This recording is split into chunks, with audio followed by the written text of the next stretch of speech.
New Luvafoodie iced tea. 4 clean drinking iced tea flavors. Lemon lovers, passion fruit lovers, raspberry lovers, and blood orange lovers iced tea.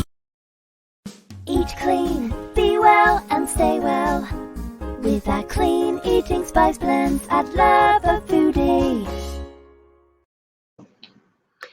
Hello, welcome everybody. Happy August 1st. What happened to July? What happened to the summer? I really don't know. It just flew by. And now we're starting Monday, August 1st. So anyway, welcome to Luvafoodie LinkedIn show. I am your host, Michelle Mazzara, and I do these shows on Monday to help get everybody motivated for the week. And I have a very special guest today. Her name is Julie Finch. She's a friend, and she's actually the Luvafoodie lawyer. Julie's been with me from the first day, I want to say, Julie came on board. So welcome, Julie. Oh, thanks for having me, Michelle. This is going to be fun talking with you today.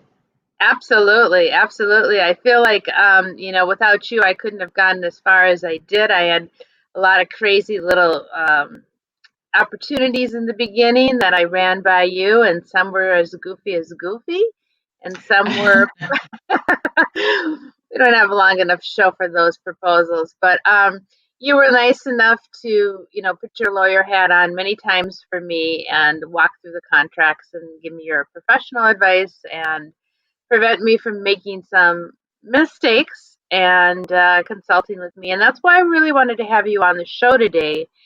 We have a lot of people that are watching and that are listeners that are entrepreneurs in the food space, maybe not in the food space, but certainly solo entrepreneurs who have very little resources. And the one resource that everybody needs to have is a lawyer.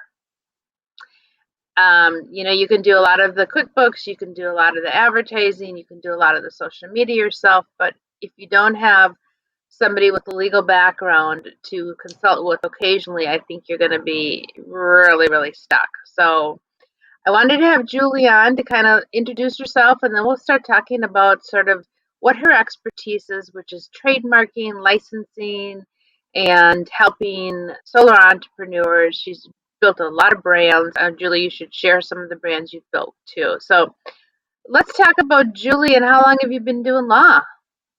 Well, I'm really not going to count the years, but it's more than 30. Okay. I started this back in the mid 80s and was actually one of the original computer lawyers in the country just because it was the mid 80s. Nice. Yeah. And so you have been doing your law for a long time. You've specialized in sort of small businesses. You've specialized in trademarks, licenses. How did you get into that specialty within law? So I actually started out in a large corporation, a Fortune 500 company, licensing software around the world. And because our intellectual property group was primarily patent attorneys and they were focused on writing patents, I started to do more of the work around trademarks and copyrights. And so I actually ended up managing a trademark portfolio for a global brand. And that's what really brought me into the expertise of intellectual property. But that was back in the day, quite frankly. I mean, I haven't been there in a long time, but it's where I started.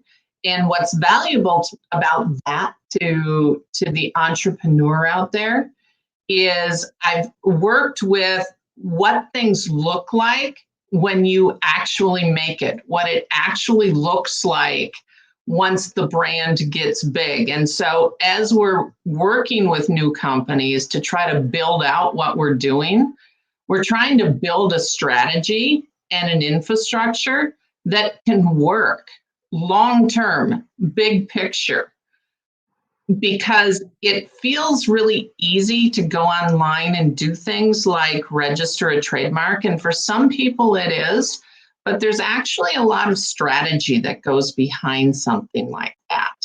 And so that's one of the reasons why you actually want to talk with somebody with some expertise in the area, not from the standpoint of marketing, as in what is the brand, but in how do you secure rights in the brand? Why do you secure them? What's important to do? What's not important to do? And then how do you leverage that going forward? And lawyers in this area and marketing really do work hand in hand. We occasionally argue with one another because what makes a good brand oftentimes is what's dead simple for the consumer to understand what the product is. And what makes a good trademark is hard for the consumer to understand until you've educated them. So if I go back to like one of my favorite examples, if I say apple and I'm talking about, an apple pie product, that's great branding from the standpoint of marketing because the consumer immediately knows it's an apple pie flavored ice cream. But trademark lawyers hate it because if you've got something that's flavored like an apple, I can't stop somebody else from saying it. And I can't even really secure your rights in it without you have to do some serious advertising around it. So, we're friends, but maybe more on the friend enemy standpoint, right? Sure. In marketing. But you asked me how I got here. I actually went through large law firms and have worked with many large brands. But man, about 15 years or so ago, the firm I was working with dissolved and I started a solo practice. And so I've really been able to focus in on the brand new company and provide services that are priced more appropriately for where they are versus what I could do when I worked for a large firm. Right. And, I think solopreneurs and people like me, they don't want to go to a large firm. It's intimidating.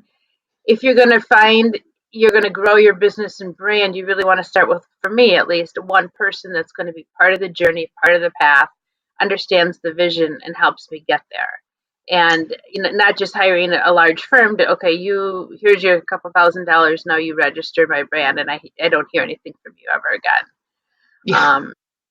And that's probably what a lot of people do. So Julie, if you're starting out and you have an idea and you want to create a brand, should everybody first, I guess, what are some of the basic steps somebody should do? Should they search the name first, and where do they search it? Kind of a 101 for dummies. What's the first step in getting a trademark? Sure. So when we talk about trademarks, the first thing you have to realize is we kind of get trademarks through use. And so you can get trademark rights without ever registering it. And we'll get to why that's important when you're searching in just a moment. But you can get trademark rights just because you're using a mark in front of a group of people and they understand that you are the source of those goods and services. It's in part consumer protection law. We want somebody who goes to Starbucks in Minneapolis to be able to expect the same kind of experience if they go to Starbucks in Sarasota. And so it's about the perception of the consumer. And you can have the rights without doing anything. When we say get a trademark, especially in common speech or in the entrepreneurial spaces, what people are typically talking about is registering your trademark. And typically they're talking about registering it within the federal trademark registration system. And that is where you want to be, especially if you're trying to build a national or global brand. We have state trademark registration systems, which, they serve a purpose. And if we can't do the federal system for some reason, then certainly looking at how we can leverage the state systems is worthwhile. So there are different ways to approach the whole registration documentation of your rights, and they all have a budgetary impact. So the least budget to create rights is just using the name. That's also the most expensive route to go if you're trying to enforce your rights, or if somebody sends you a cease and desist letter, or if you're trying to remove counterfeit products from, say, Amazon, because those rights are undocumented. You don't have any of the paperwork you need that Amazon is going to ask you for, and you don't have any ability to really prove the scope of your trademark rights without going through a court proceeding. So very inexpensive on day one, really expensive if you grow the brand at all. On the other side, the most expensive route is the federal registration system on the front end, but that's what produces the paper that you need to send to Amazon to shut down a counterfeiter, or that's what gives you nationwide rights. And so if somebody sends you the cease and desist letter, you can probably say, you know, gee, that's nice. And you're right, it's a conflict. And look, I own a federal registration and I had it before you adopted the name. So you change you. So there's power in that. Where that comes into when we're talking about searching the name, because just because your marketing department, and I know oftentimes marketing department means you or your friends and family, like a name, doesn't mean you can use it. Somebody else might actually own better rights in that name than you do. And so when we search, that's what we're looking for. Anybody can do a Google search. So if somebody wanted to go file a registration for Luvafoodie, and they Googled Luvafoodie and they saw you come up all over the place, don't do it. You know, the only Because they'll come after you. yeah, no, but that's how you know that somebody else is using the name. Right. And specifically, and what Google, Facebook, and Instagram in particular, and Pinterest are good at is helping you find things that might be problems that aren't registered anywhere. So they're helping you find those common law uses out there, which when you find it, it may or may not be a problem. It usually means we have to do a little thinking and seeing where they are. If it's a Facebook page in Australia, it's probably not a conflict. And unless that company is doing business in the US, because trademark rights are territorial. So we don't, you know, just because somebody's got a Facebook page selling something in Australia doesn't mean they have any rights in the US. Right. So those are really easy. You can go to uspto.gov, which is the United States Patent and Trademark Office, and use their test search system and see what you come up with. Now, whether it's myself or other trademark professionals, because there are searching firms and there's also other trademark lawyers out there, we evaluate the results that you get differently than you do. But if you search and you find a registration for exactly what you're doing, and the registration is live, and you go check the website that you find the company is listed at on the registration records, again, don't do it. They've already got the rights.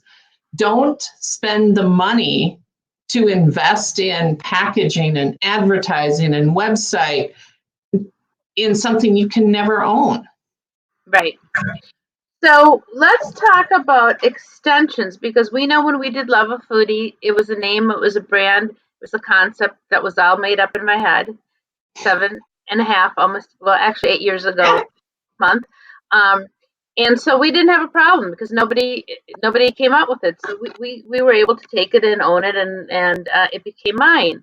Well, after about 7.5 years, this year, I decided it was time that Luvafoodie was ready to come out with another brand.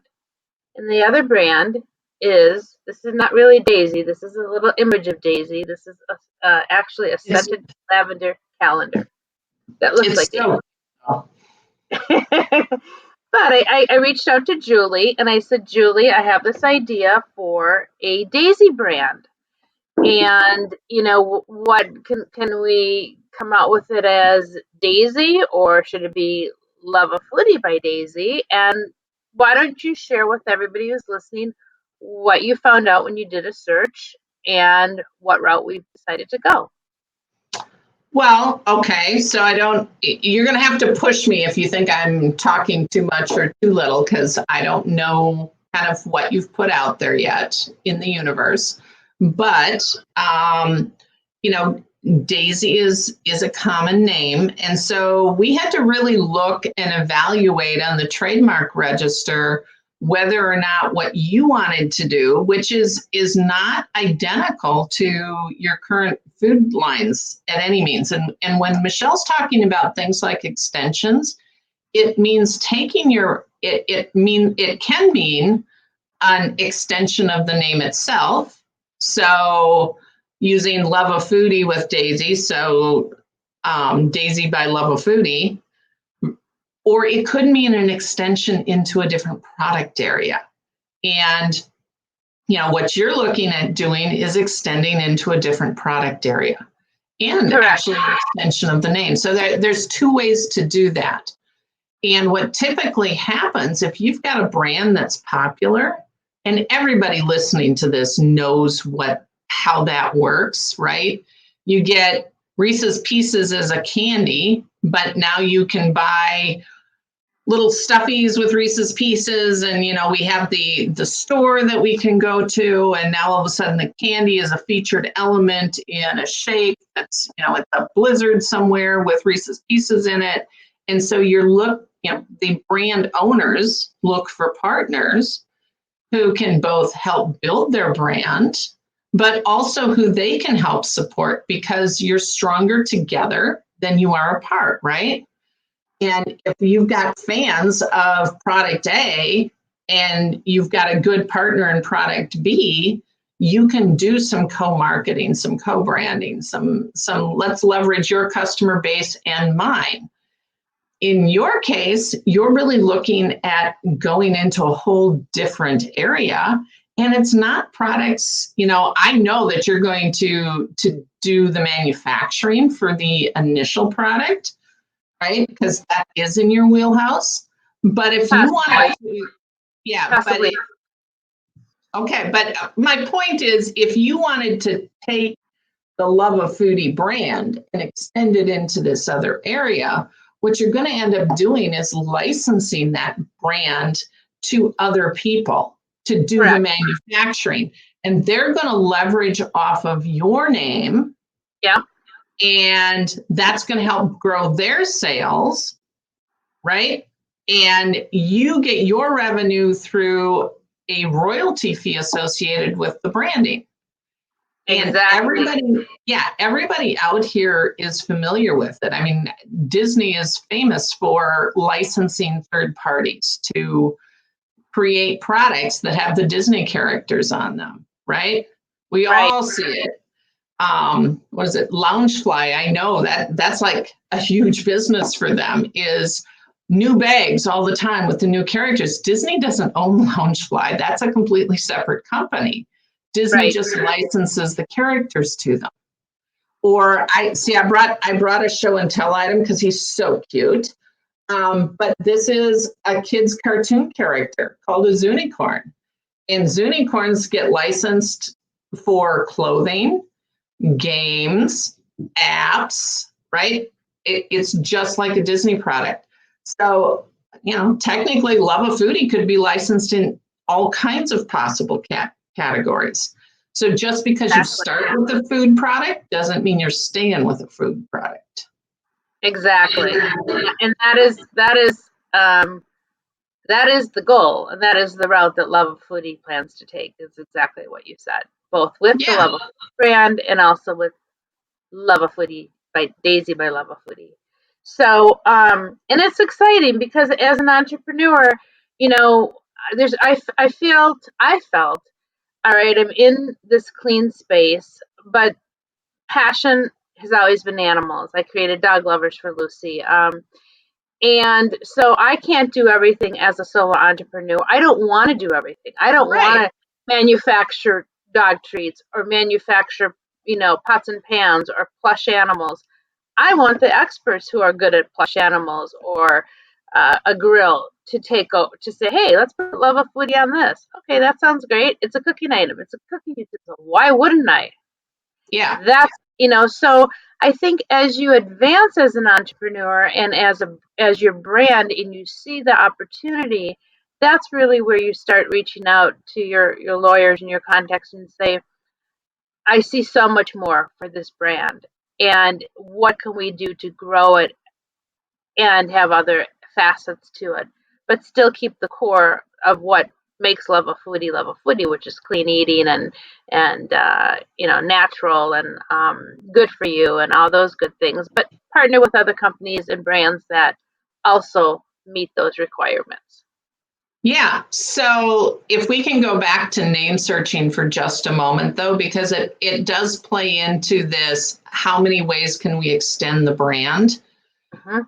When, and I do think this is important for your audience, when, if you start out with this idea that your brand is bigger than just the one thing you can produce today, one of the strategies is to search for the kind of the step 2, step 3, so that we're actually clearing a name that you have some hope of using on those other products.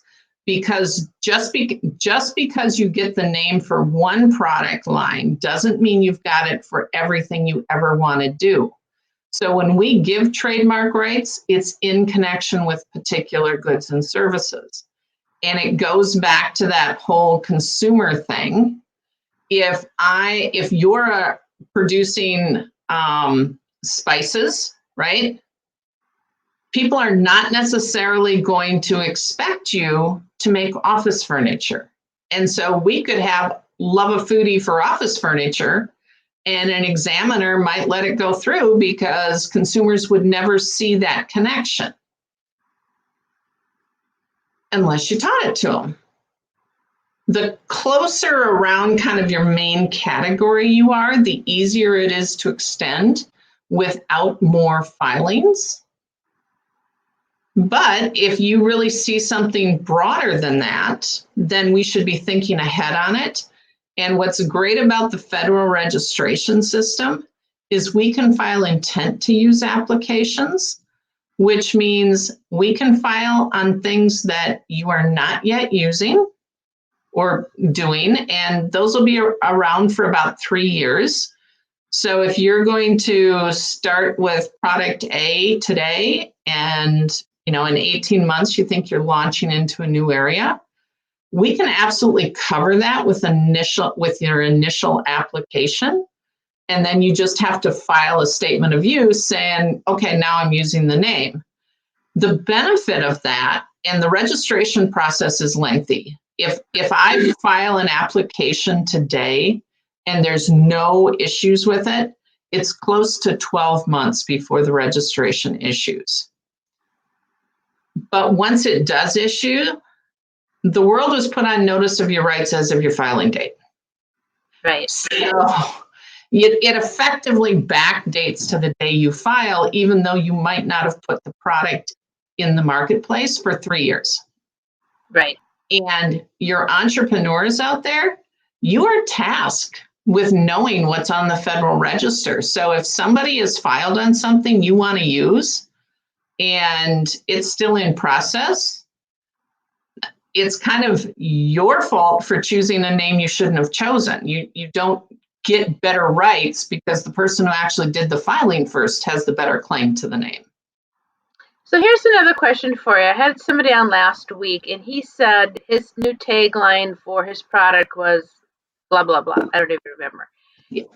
And I think he said they filed it, or, like my tagline for Luvafoodie is eat clean, drink clean, be well, and stay well. Can a tagline, Julie, be trademarked? Sure. It just has to be used as a trademark or a service mark. And service marks technically go to services, but the rules are the same. As long as you are using them as trademarks, which means using them to identify you as the source of those goods and services, they can be registered. Oftentimes we don't register those, especially for small entities, only from a budget standpoint, because each new iteration is a new filing. And so when we're looking at what to do for a new company, what we want to get you is your core name or names, if it's a company name and, product name, whatever. But we want to get the core so that if anything happens and you have to change direction, you don't have to change everything, right? So you need your core piece. Taglines tend to come and go because they tend to express something that's more current in the marketplace. And if you got a cease and desist letter over your tagline, and even if we thought we were going to win, we just didn't want to spend the money arguing about it, because it really does always come back to budget. If we didn't want to spend the money arguing about it, changing your tagline does not require you to change everything about who you are. And so sometimes the money is better spent doing that versus arguing with somebody.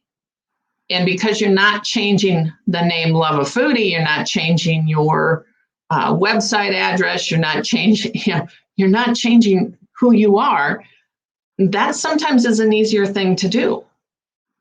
Okay. So when we register on the Federal Register, we can register word marks or logo designs. A lot of companies and a lot of entrepreneurs think they have to register their logo.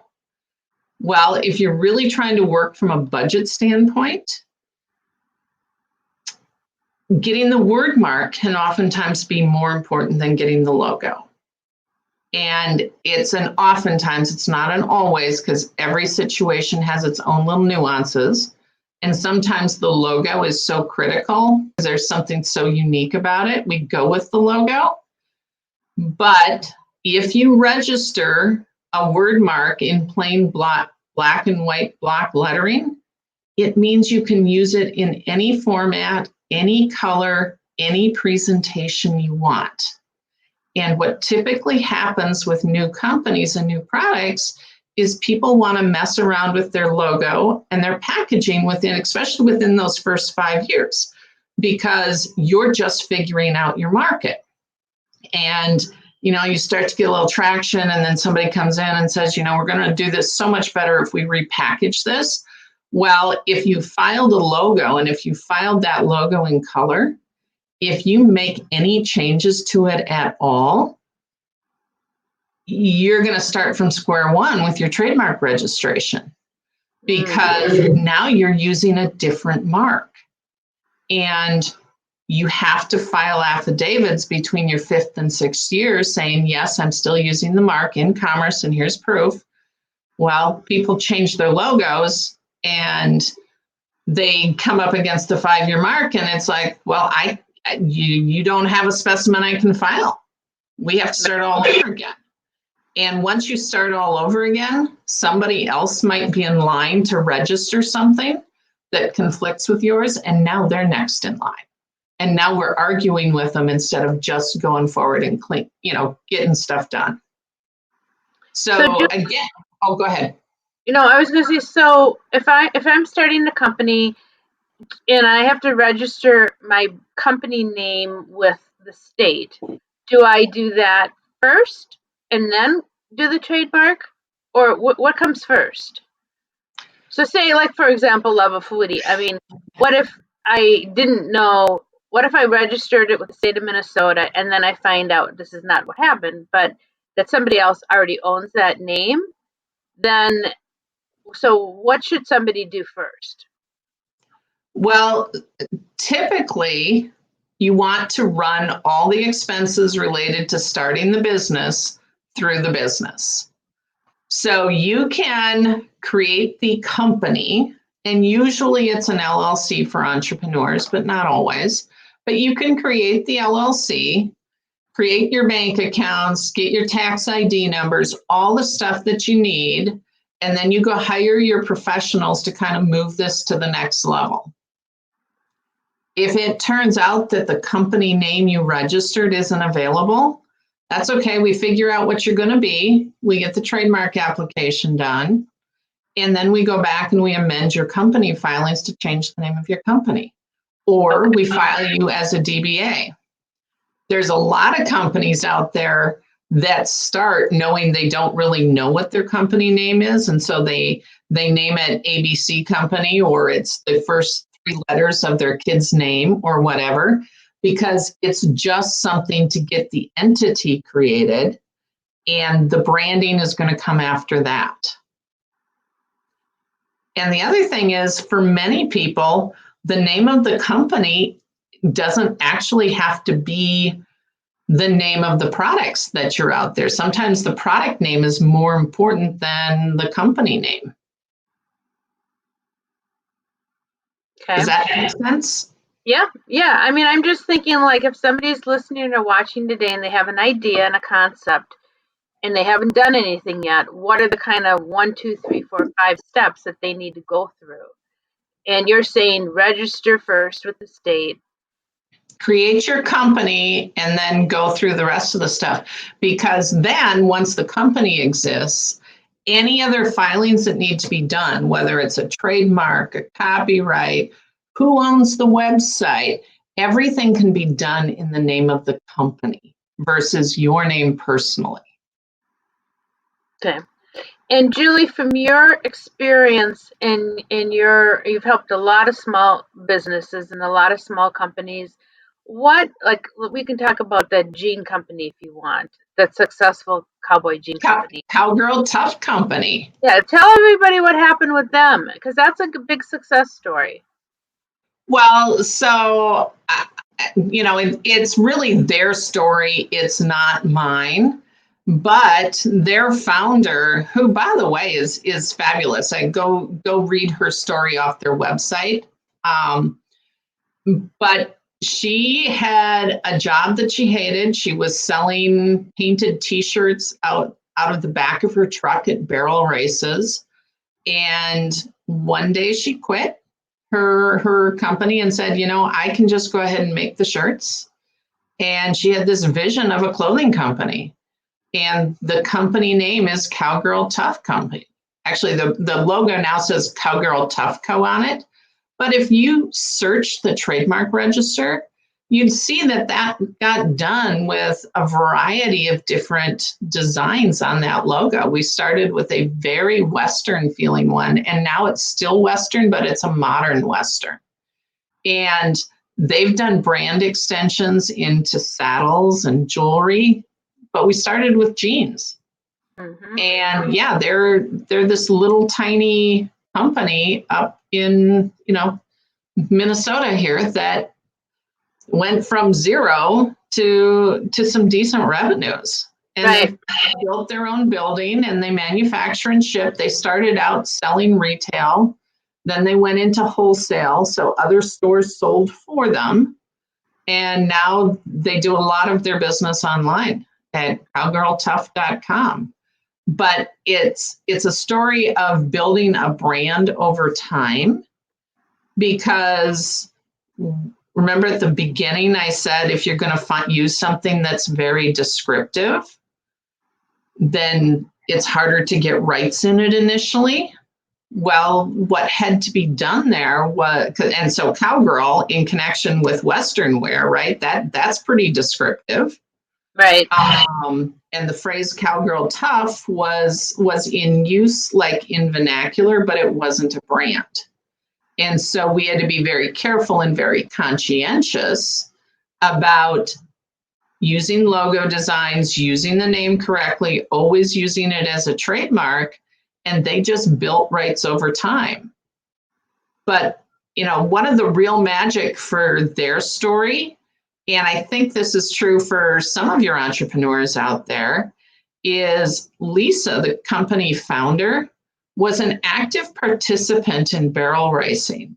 And she saw the flaws in what the traditional Western wear companies were putting out at the time.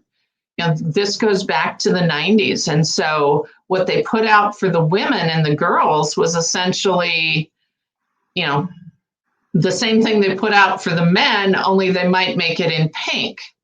Right. So the clothes weren't well cut for a woman's body shape. She's fashion conscious. So, you know, the girls, when you sit on a horse, you know, your jeans ride up because you've got your legs bent. While the girls on the horses want their jeans at an appropriate length. And so if they look good on the horse, they're, you know, the men's industry wasn't making fashion forward stuff in women's Western wear. And Lisa understood and she went and did it. Right, right. Which I think is, I mean, the key also to building a brand is finding a niche, a need, an opportunity, a problem, filling a problem. And she did that. That's what sort of I've done with Luvafoodie. And Yeah. I think that really makes a brand super successful and engaging and trend right and on trend. So Julie, what other things can we tell somebody new who's starting out?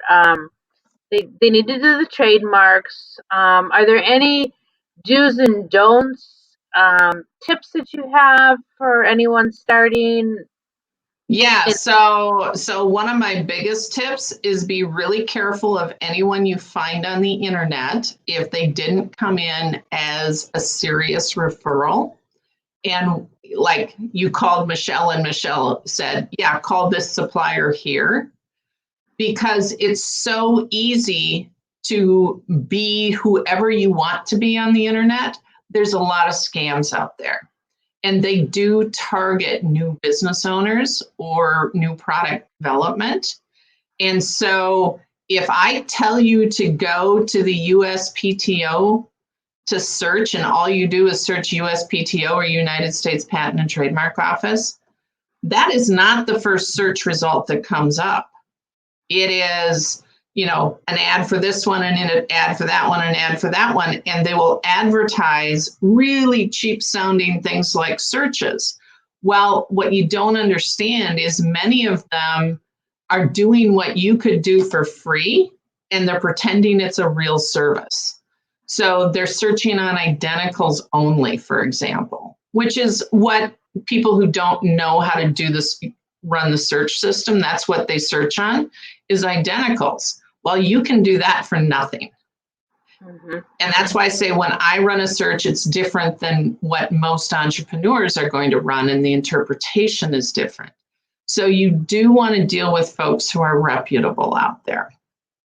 You want to be careful on who wants to invest in your company. You get a lot of outreaches to you on, if you get any traction at all, the scam artists out there start contacting you, and they sound like they're really big and important and impressive.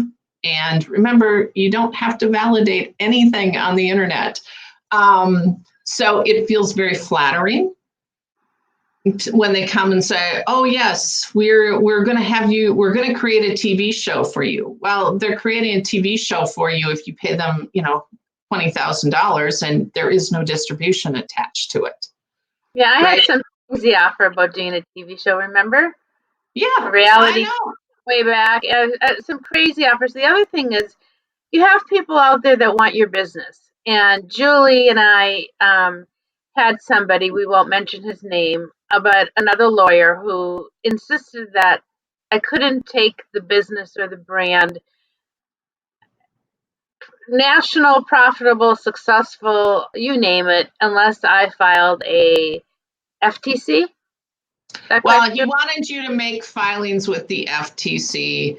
And some of it had to do with, and this is oftentimes something else that entrepreneurs don't understand. When you start taking money, using other people's money, and it's, you know, from people who aren't actively working in the business, you do have to be concerned about securities filing, because all of those are securities. And so you have to do some of that.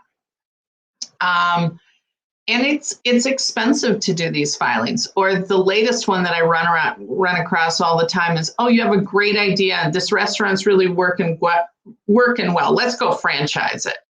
Well, you can't just go franchise something. You actually have to do filings at either the state level or the federal level. And it's because there's been so many abuses in the franchise arena that we actually have regulated it. The other thing that will happen is people will reach out to you saying, you should take and buy my franchise. I can see what you know what you're doing. Well, if they don't have it registered and their franchise agreement isn't clear on really important things like what the investment is, and especially ongoing stuff, run, don't walk the other way. It's a scam. So there's a whole bunch of, and this is where having a lawyer that you can talk to versus just other people in the business, this is where that becomes helpful, is we know what it is you need to do for your situation, not for somebody else's situation. Sometimes the answer is we do the work. Sometimes the answer is actually you hire somebody who focuses just on that area. And they might be mostly business people. Good lawyers are happy to work with good business consultants, trust me. But we can help you figure out who it is you do need to be working with and what laws you might be subject to. So when people come to you and say things like, well, if you just sign this and they're not real clear on what you're signing, and particularly how you end the relationship, that you sign this and you send me money and I'll assess what needs to be done. You need to be careful with that stuff. That's oftentimes the folks who are not the most reputable out there. And in Michelle, in your case, we had a call with this guy and he couldn't give us the rates for what he was going to charge. He couldn't give the rates for what his associates couldn't charge. He couldn't give a budget.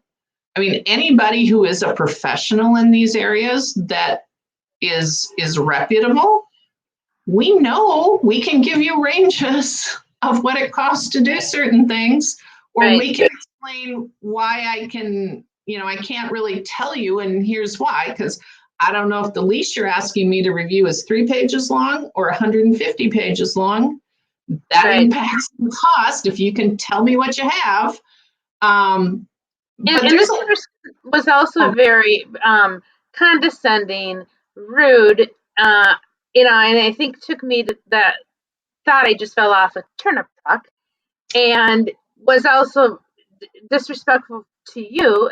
And for those reasons alone, I don't care what his reputation was as a firm or what he's done, you're not going to work with me if you insult me or the people that are part of my team. It's just not going to happen. Yeah, well, and that should be true for anybody out there. It's right. A lot of work to be an entrepreneur. It's a lot of long days, late nights. You're putting everything on the line. Your yep. Support staff, the people you hire like me or your web people, or, we might be dedicated professionals, but we haven't put ourselves on the line for your business. You have put yourself on the line for your business. So if you're working with people who make you feel like you're being talked down to or insulted, or they don't return phone calls, I get it. There are other professionals out there. Right. Go don't for be it. Bullied. Don't be bullied. No. And I think sometimes as an entrepreneur starting out, especially if you're a solo entrepreneur, which is what I am, there's a lot of 95% of my decisions I make independently myself. There's no board. If it's a legal issue, I go right to Julie. Julie, will you read this contract? Should I sign this? All eyes on any contracts that I do, whether it's any contract of any sort, Julie looks at. But otherwise, it's pretty much my decision to do this, to do that, to do this blend, whatever I'm doing. And so at times you do become vulnerable and you do think, oh, here comes somebody new along who says he's going to help me out and turn things around. Well, maybe, but maybe not. And so always be cautious is my advice. And, ask questions like Julie said. And if you don't get the answers, there is a reason. Run away. If somebody Yeah. can't answer you a simple question, how long is this project going to take? How long is it going to take you to review my books? You don't know what is your hourly rate? You can't tell me? Well, those are simple questions. Then, there's your answer. There are a lot of people that are out there that will feed on entrepreneurs, especially women entrepreneurs, solo entrepreneurs, people that they think are green and have no experience. And beware because you can lose a lot. Yeah. No, and I'm glad you said especially women entrepreneurs. I know this show isn't, targeting women entrepreneurs, but it has been my experience that they are the least likely to trust their own judgment. And I don't know, I'm not a sociologist. I'm not going to go down the path, but we do seem to think we need more education or more this or more that, and then we'll be smart enough to play the game. And, I have seen no difference when it comes to the real judgment calls people are making between men and women. Your judgment is just as good as somebody else's because this is your business. And I oftentimes end up giving that speech to clients that I feel like aren't real certain about what they're doing. And I get it. I mean, I now have a solopreneur. I'm a solopreneur these days. And I have been for about 15 years. And so since most businesses fold after 5 years, I'm going to call it a success. It really has been. I get to choose to work with the people I want to work with. I love getting new stuff out in the marketplace, and I love seeing new businesses take off. I mean, that's really the fun part of my job. But I'm still here making all the decisions on, how the bookkeeper's going to run, and when the bank messes up, right? I'm the one who gets a phone call, or the website or whatever. So I have to go find those same professionals. And my life got lots better when I decided I was going to take my own advice and hire the professionals to do things that I shouldn't be doing. Not because I'm not smart enough to do it, but there are only so many hours in the day and there's only so much energy I can put into this stuff. So it makes no sense for me to be writing my own website. I know how to do it. I've done it, but why? It makes no sense for me to be doing my own bookkeeping, right? Because when I do that, it means I'm not out there actually doing the stuff that makes the money. Right. Well, Julie, I want to say to you that, thank God I found you when I did. I found you at a networking women's event and you stood up. We all introduced each other and Julie introduced herself. And I said, ding, because she's a trademark. I'm an expert trademark lawyer. And I thought, this is the woman for me. And it was just so fortunate because I was really, I didn't know where to look. I mean, where do you look in the yellow pages and how do you trust somebody? So I have to tell all my viewers, all my listeners, all my network LinkedIn connections, if you do need a lawyer, and maybe you already have a lawyer, but maybe you're not happy with the lawyer, it's just like a doctor. I'm going to go back to my doctor story and my veterinarian story. If you are not happy with the people in your life that are supposed to be helping you, whether it's yourself, your animal, your pet, your own health, your legal advice, find somebody new. There's no law that says you have to stick with somebody just because you started with them. That is not the case. And Julie will be with Luvafoodie until Michelle's no longer with Luvafoodie, and then somebody else may take over. But and so I really encourage anyone to contact Julie. She's fair. She's honest. Somebody that I asked to keep a secret because I was so afraid when I told you about my idea. And like, Julie, I don't know if you remember me then. I was a Oh, little yeah. bit. I was like, can I trust her? Can I trust her? And it was a big secret to me at the time what I was doing. And I recommend that anyone that needs a good lawyer. And Julie, the other thing is, if you may not be a divorce lawyer, you may not be a tax lawyer, but I'm sure you know really good lawyers in those spaces. So if I started working with you and someday get married, and I said, Julie, I need a prenup, I'm sure you could find me a prenup lawyer. I do refer lots of stuff to the right place. I Yeah. sent out a nice case for a friend this morning because, yeah, I could help her, but we had the conversation about just because I'm a lawyer doesn't mean I do all kinds of law. Right. And if you want to do X, yeah, I'll help you with that. But if you really want to go see what you can do with this, I'm not the right person. Here's 2 names. I'll vouch for them both. And that's what I like about you. So how can people get in touch with you? So my email is probably the easiest way. I really do respond to things within a day or so. It's jfinch, so Finch like the bird, JFINCH at finch-law.com. You can certainly go look at my website as well. It's finch-law.com, or my phone number is 651-261-8409. And you're on LinkedIn, so anyone who's I watching, am.